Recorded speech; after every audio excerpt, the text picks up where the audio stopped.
Today you are watching Monday with the Mayor here on WJTS, and today we are speaking with Jasper Mayor Dean Vonderheide. Thanks for joining us. Good morning. Thank you. And I'm sure if you drive by Courthouse Square, you will likely see some construction going on at a big four-way stop.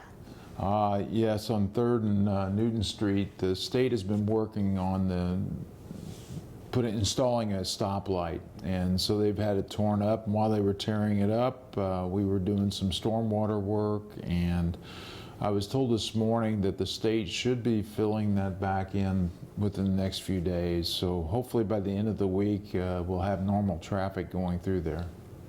That's good, and with it almost spooky season, I guess you could say spooky season here now, lots of Halloween activities coming up.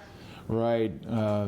Jasper Public Library has an event called Halloween Hoopla. I'll give them a little plug here. I think it's from 3 to 5 o'clock on October the 24th, this coming Sunday. And then immediately, there's going to be a lot of great activities there, so you go down, get involved. Then after that, the Heart of Jasper is doing a pumpkin trail, and that's from 5 to 6 o'clock here around the square. They're going to have activities set up in different corners, and they'll also have some photographs to be taken then.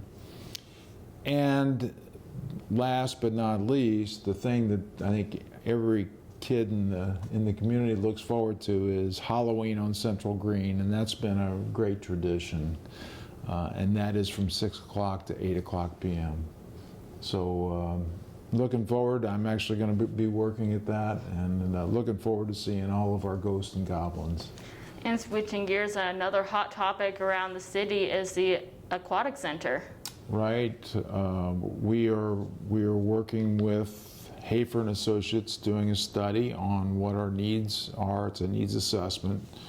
And we're partnering with several stakeholders and trying to determine what the initial needs are, so we get estimates as to what the project might look like, as well as some renderings on what the initial design might look like.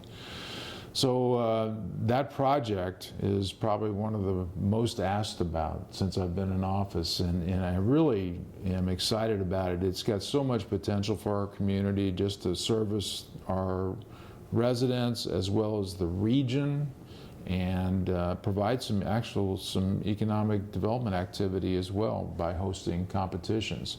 We know that when we host competitions like in the winter months, the basketball tournaments, Jammin' in Jasper, or we do the Little League tournaments out at ball fields, our hotels are full, the restaurants are full. It helps us as a community and economically. So we're looking at what we might be able to do in those off months, November, December, January, and February, and in hosting competitions.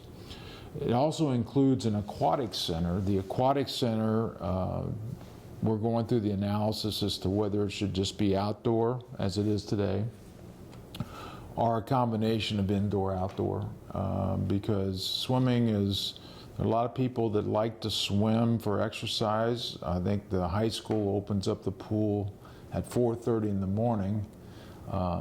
So people might want to exercise, but maybe not at 4:30 in the morning. And this would provide another opportunity then year-round for aquatics therapy, for exercise, for swim lessons, you name it, just even competitions.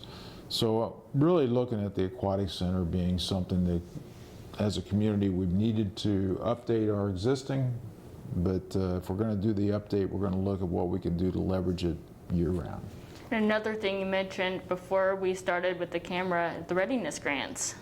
Right. In the Uplands region, which we're one of the 11 counties in the Uplands region, we submitted an application. It's quite an extensive application of projects for this region.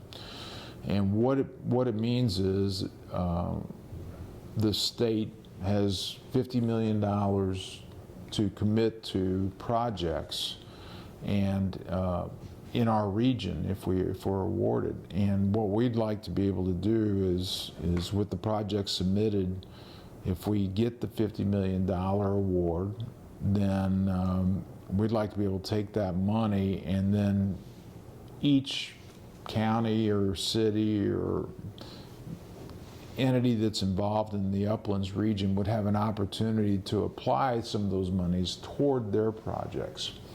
And it's in the ratio of 20%. That 20% ready grant to go toward a project that you've got funded locally. And so in the case of like the Indoor Sports and Recreation Center, if you have a $30 to $40 million project and they can provide 20% of that, that's quite a chunk, somewhere between $6 and $8 million. So it's quite a hurdle, quite a contribution. We don't know if it's going to go toward that. There will be some local decisions, but it is a great opportunity for our region, and it did prompt a lot of collaboration and planning from the regional perspective as to what do we really mean here in the Uplands region. We're a treasure chest of assets here that we really feel like have been under leveraged. So we're looking forward to what those projects mean and what that Ready Grant can do for our region. Yes, of course. And thank you for joining us today, finally in Thank person. You. Yeah, I enjoy it. Today, you've been watching Monday with the Mayor here on 18 WJTS, and we've been in Jasper speaking with Dean Vonderheide. Thanks for tuning in. This is 18 WJTS, local people watching local people.